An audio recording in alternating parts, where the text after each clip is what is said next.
Hey, good morning all. Ultronimus JMKLX already in the chat. Welcome. So glad to see you guys. Awesome time to talk about video games, right? Right when you wake up and you don't want to think about anything else. Video games, right? Yeah, so we'll get into it. You know what? I forgot my whole intro. I always do that. So let me see if I can do it by memory. Welcome to the BlueGamer Bluecast morning show. This is a video game news talk show where I, a video game enthusiast of 30 plus years, Adam Blue, will talk about latest news of video games, what I've been doing, stuff like that. You know, that was pretty close, but that's kind of the gist of this, right? To start, what did I get into yesterday? You know, not too much. Yesterday was really annoying. In fact, I'll try to give it a B+. I like that. No, but yesterday, in the middle of my workday, the internet went out at the house, and it was like an outage. I don't know, AT&T was doing some repairs, and you know that's not too bad really because you can use your hotspots on your phone, but that limits your data. So luckily, I was able to do work stuff, and then by the time I got off work, there was something I was going to do that was for working on a video I have for the Gundam channel that required I was going to do some video game streaming. Couldn't do that because of the internet. So hopefully I'll work on that today.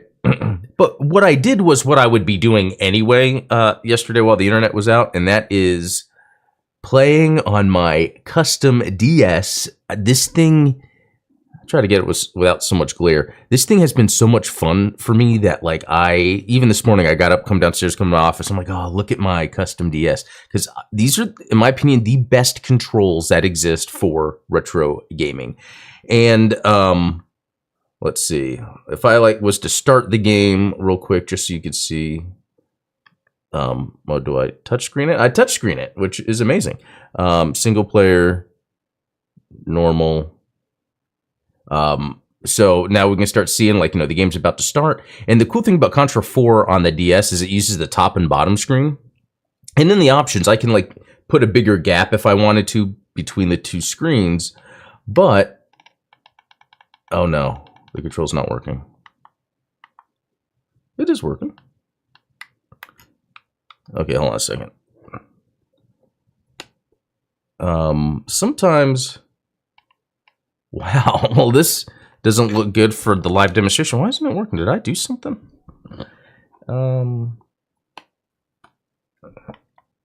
Well, it's not working. Well, it normally does work. I'd probably have to restart it or something. But anyway, let's see. There you kind of go where you can see the top screen and bottom screen. The touch screen works. It's just awesome. Oh, and at the bottom here, there's these little icons. I think it has to do with retro achievements. So that'll get me to my next thing. That's how you know it's a live demonstration. I know. Right? What is it with that? Okay. Let me share something real quick. Let me go to... I learned a bunch of things that I want to share real quick. So one, I was talking about that issue yesterday with Portrait of Ruin and how the achievements weren't showing up, and I didn't know why. And what I learned was that the community has dictated what is like the official ROM, and it has a hash associated with it. So you can see on this screen, this is showing the name of the ROM and the hash associated with it. So I just happened to have a ROM of this game that just didn't have that hash. So most of the time, the ROMs you get and the ROMs I have are correct. There are some that just have different hashes for whatever reason. It could be someone's own collection that then they put back up. What's really cool is then there was a fan translation into Russian, and then a hash was made to that to be compatible. So basically, what I had to do was delete the Portrait of Ruin I had in my file manager, and then just pretty much search this, and then download that. Then the achievements started showing up. So that's pretty neat. It's like getting more official on how to do these things, and I think that lends to this retro achievements thing being really cool, because it's like they put kind of the care into it, I guess you could say, to make sure, people are using the right ROMs universally. Because, I mean, again, nothing here is really official, so it could be whatever you wanted. I'm sure there are people that do cheat to get all the achievements just for themselves. But that's not, like, the point of it. I'm not trying to get achievements. For me, the achievements tell me what I can continue to do.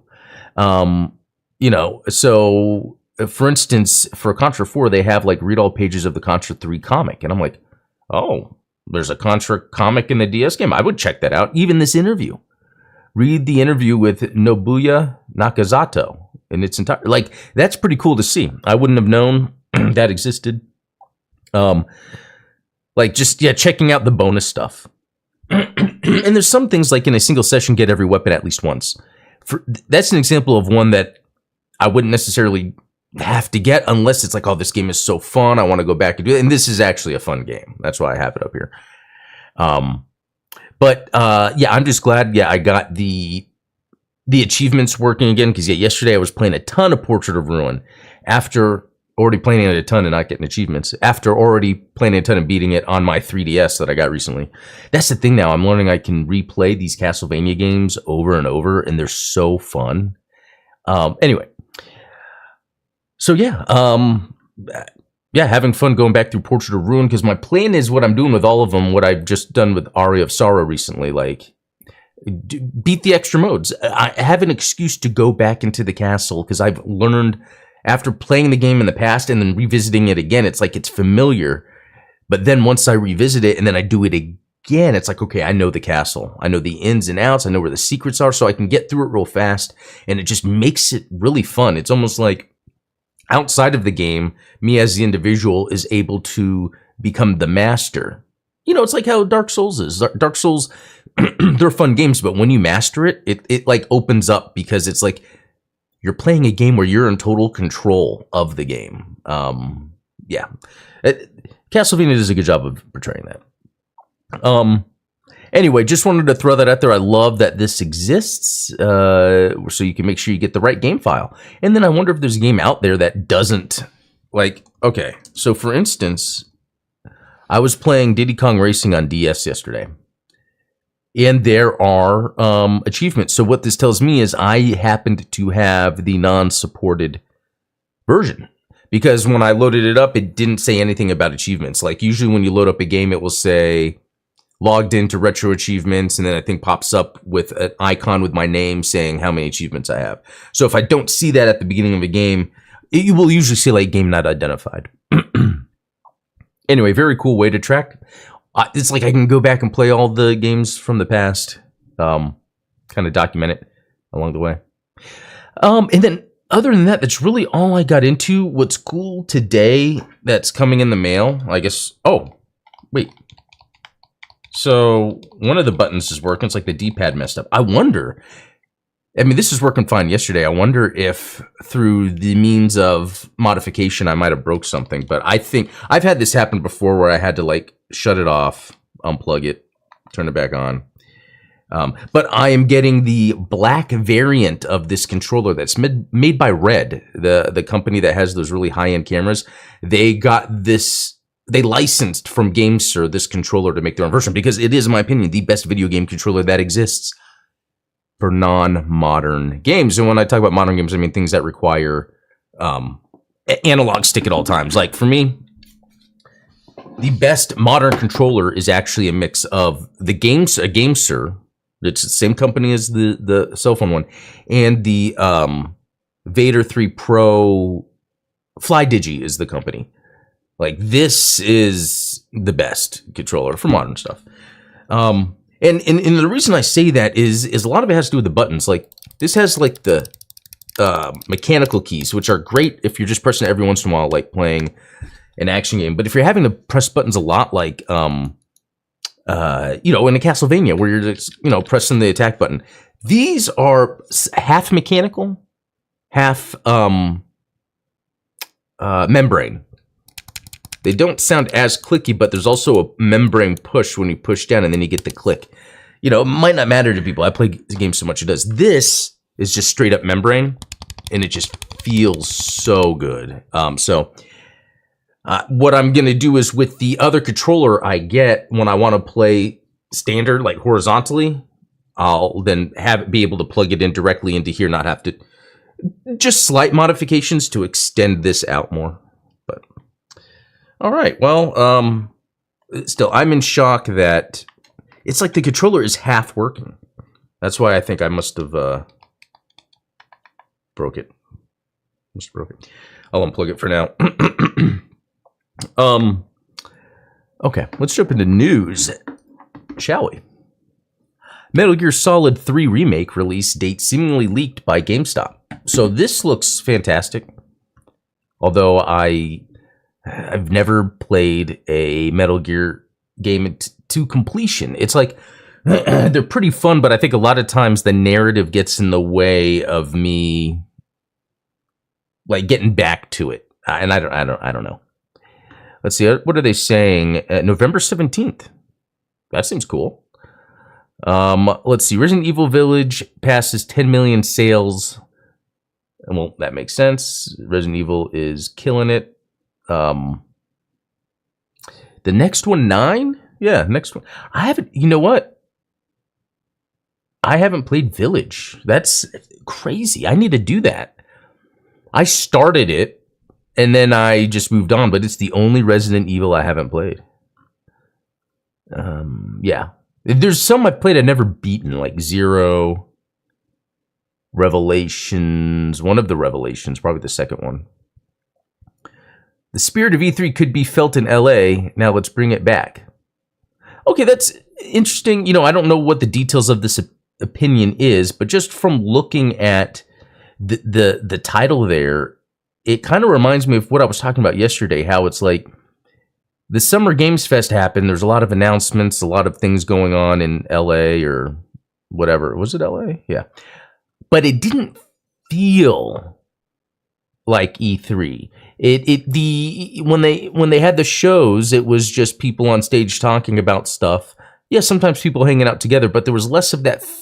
Sometimes there was that organic show floor feeling where there would be interviews done on a show floor, where you get to see like people in the most happiest they can be because they're on the video game show floor. And I think I'm a strong believer in this. I think there's something with people when they're connecting, when everyone is like positive and happy. It's almost like you can feel that even in conversation people are having. And I feel like that's an element that is missed from, you know, and I look back at this almost like, and I don't know if everyone had the same experience, but I remember my last, you know, main group, you know, in high school, right before graduating, where it was like this group of us, we would go and hang out, and it would be the coolest thing to do.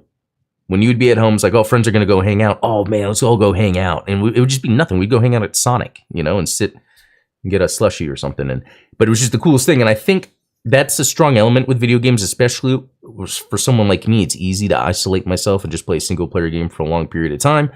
That's why it's like when I play single player games, like I like it when there's some sort of community aspect. You know, Dark Souls does that with the signs on the ground. So there's always been that community aspect. When playing a Souls game by From Software, there's the communication with everybody, even if you're playing by yourself. And then there's the chance to have people invade or to have people come help you. So it's a single player experience that you can connect with others. And for some reason, I like that. I like that idea. Let's see. Oh, sup, Rogue New Type? And yeah, Metal Gear story. Yeah, but I think it's probably pretty cool. For me, it would be. I need to finish a game. Midnight Hatter. Metal Gear is a game series that succeeds in spite of its creator. Ironically, that game Konami made after ditching Kojima is awful. What game was that? I totally forget. Oh, was it the multiplayer one or something like that? Did really bad. I remember there was something that was released after that. Let's see. And that's a good point with Kojima, because I wonder how much people were in almost like a meme of the story of Metal Gear, like, oh, what's going to happen next? But at the same time, Metal Gear has always had unique gameplay, sometimes revolutionary in a way.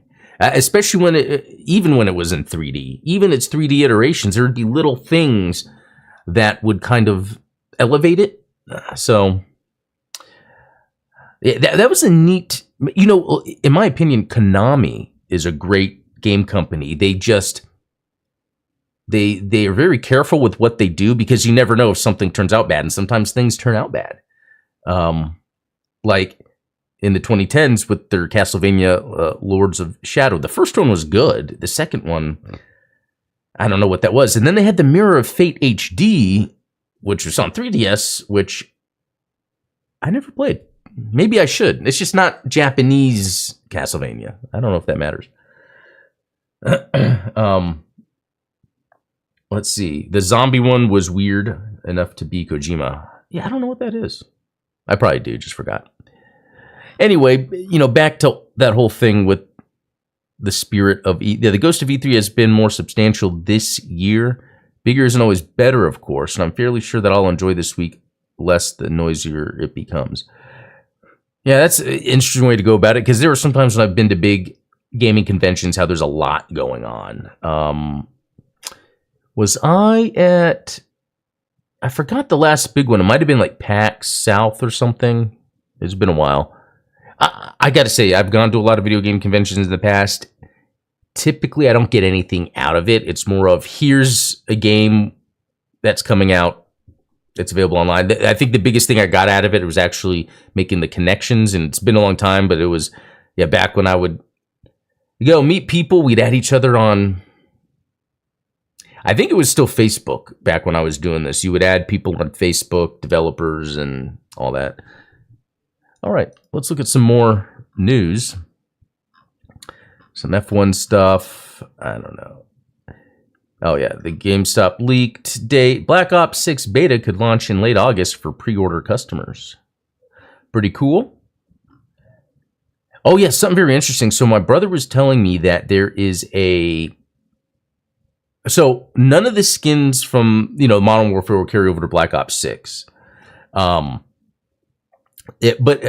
Which I think it's okay by now, because they do it in groups, where there's a group of games that you could transfer skins and then they stop, and then there's a group, and it has to do with a lot of reasons. Sometimes it's the engine, how far they modify it, because they're all really the same engine. They just modify them. And what happened was, Black Ops 6 was in development before Modern Warfare 3. And then Modern Warfare 3 happened, but it was based on the Modern Warfare 2 engine, but Black Ops 6 was already kind of veering off. So anyway, what they do is they will, and I don't know all the facts or the details, but let's say they make a skin. Warzone is their more persistent game type, and they'll make it where, okay, you could buy this skin to be used in the game and in Warzone. But some skins you buy might not transfer over to Black Ops 6. There is a skin coming out for Modern Warfare 3 right now that will transfer over to Black Ops 6. So keep that in mind if that's something you're interested in. But to be honest, I don't really care. I don't really care about the skins as much. It's just when they do cool things like Ash or Gundam, and it's like, oh, I can't carry that over, but I guess they did carry Ash from Modern Warfare 2 to Modern Warfare 3. So it's like they do that to a degree. But I think what Microsoft really wants to end up doing in the end is making it where it is a single platform. And you can see they're doing that with Warzone because there are skins you can get for the mainline games that then, okay, well, this can be used in Warzone. And then Warzone's that full persistent thing. I think eventually they want it to be like Fortnite, where it's just a platform. You log into Call of Duty, and it could be, here's the 2024, they would say, here's the 2024 Black Ops campaign. Like, you can buy if you want the campaign or buy if you want the multiplayer. I don't know, but you're still in the same platform, because right now, again, because of the engine differences, you sometimes have to, even though you load Call of Duty, you then have to load into a different game depending on what you're wanting to do. But I know that they do not want that. And I think that's the next big step Microsoft needs to do, is consolidate Call of Duty to a platform. So let's hope they do that. Because at the end of the day, it's like, I don't really care about skins, but I like that I could jump into a game anytime and have my purchases there. So, all right. Rider Spirit, PS5, never heard of that. Ratalaka Games, never heard of that either. Oh, I've heard of that. Yeah, because they've been bringing back some old school games. That's cool. Gay Lancer. Or Glay Lancer. I played that on Xbox, actually, maybe about a year ago. Played through the whole thing. Classic shooter. Let's see what else. 117. Never played these games. They're like the city building games. They look cool. Assassin's Creed Shadows gameplay video shows 13 minutes of footage. I didn't see 13 minutes worth of footage, but I saw enough footage of this game that it looks great, especially because you have the two characters and they play differently. One's more stealthy, one's more action-oriented. So it's like, depending on the mission you get, you might feel like you need to be stealthy, or you might feel like you want to go in all guns blazing with your samurai sword. So that's really cool. I'm excited to see, especially because this is one where they've kind of taken their time with the game. All right, so speaking of Ubisoft, Prince of Persia: The Sands of Time remake gets a 2026 release window. Okay, I guess that makes sense. I mean, if it's because they're continuing to work on it to make it good, I just don't think it would be that hard, unless what it is they're doing a rebuild from the engine from the ground up. Remake kind of speaks to that. Avatar: Frontiers of Pandora. So we're getting a lot of Ubisoft news because of the Ubisoft Forward that happened yesterday. And it's funny because I don't consider myself a big Ubisoft fan or whatever, but at the end of the day, they do a good job with their variety of gameplay and then releasing content. Division 2 is getting some new content. Apparently, like, it's any level can get end game stuff. I don't know exactly. I'm going to jump in and try it out. I haven't played Division 2 since last summer. But that's like a great casual chill and shoot game. I wanted to play that Heartland, and they canceled it. So that's disappointing. But anyway, the point is, like, the Avatar's getting some DLC. Prince of Persia: Lost Crown getting some DLC. It will be free content update with story DLC. So it's like they add free stuff, they add some paid stuff. X Defiant Season 1 revealed ahead of July launch. Well, I guess it makes sense to reveal that stuff before it launches. 10 minutes of Star Wars Outlaws gameplay footage. I did not see that, but when I was listening to people talk about it, they said it looked great. It was like the first time feeling like they were in this like open world Star Wars universe where they were like, let me kind of explain. Like, for me too, like when I was really young, what I would do is I would get cardboard boxes and create Mos Eisley, like in my bedroom on the ground. And then I would get all my Star Wars figures and just populate them everywhere. Like I built like this city. And then I would get my camera. It was like a big VHS camera. I remember like zooming in on a guy just sitting in an alleyway. And then I slowly panned out to like reveal, oh, here's this huge city. So that's what I was doing as a kid. That was fun for me. And this is what it sounds like Outlaw is doing, because your character, you're free roaming in a world that's populated, that just looks like a Star Wars city. And the difference with like Fallen Order stuff, it was more of a linear, like, even though it had some open elements in a way, it was more of like a linear way to go different options. It was all, the level design in the Jedi series was all very what's the word I'm looking for? It was very linear in terms of like a bad guy will be here, a bad guy will be there. You're just going through fighting. And it sounds like with Outlaws, it's like, hey, you're a Star Wars character in this universe, walk around the town, look at the ships flying around, choose if you're going to fight, take a bounty, or not a bounty, as a smuggler, a thing, take a job, or play some of the games, the card game Sabak or whatever. So I'm excited about this. I hope it's done right. And it's good developers, Division 2 developers. So let me go to chat real quick. Rogue New Type, days of hanging out till 3 a.m. Yeah, that's gone. 9:30, bedtime for me. That zombie one was weird enough. Do Call of Duty Home like Pokemon, transfer all your goodies to there, then transfer out. Yeah, they gotta do something. I mean, I just look at the Fortnite model, for instance. It just in Call of Duty almost is a platform. Like if you look at Warzone, they just need to combine it. It wouldn't be the first time they remade the game, if I recall. Might be doing something different with it. Yeah, so that's the thing. For Sands of Time, yeah, they were working on a remake, and then I think it got canceled or delayed. And then I guess this is the announcement again. Do we know the South of Midnight release date? So this game looked interesting. I don't know if I would play it. I would have to hear what people have to say. This is that other thing. I think I got to remove Insider Gaming. There's always like a question. Well, it's answered in the title. It's like, well, just answer it. Oh my God, another one. Do we know the release date? Okay. Anything else? Yeah, just some cool Ubisoft stuff. Really. That was about. I mean. That's cool. Ubisoft is cool. I actually pay for the monthly Ubisoft thing. And I haven't played a game recently, but that's allowed me to play Avatar, this, that, whatever other game. There's this one game I really like. Yeah, I forget the name of it. I've talked about it on here before. It's a space flight game. It's like Star Fox.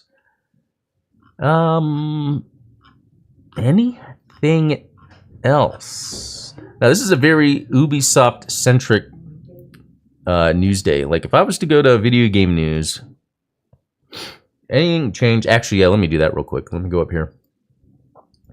See if anything non-Ubisoft pops up. No. It's all the same. All the same news.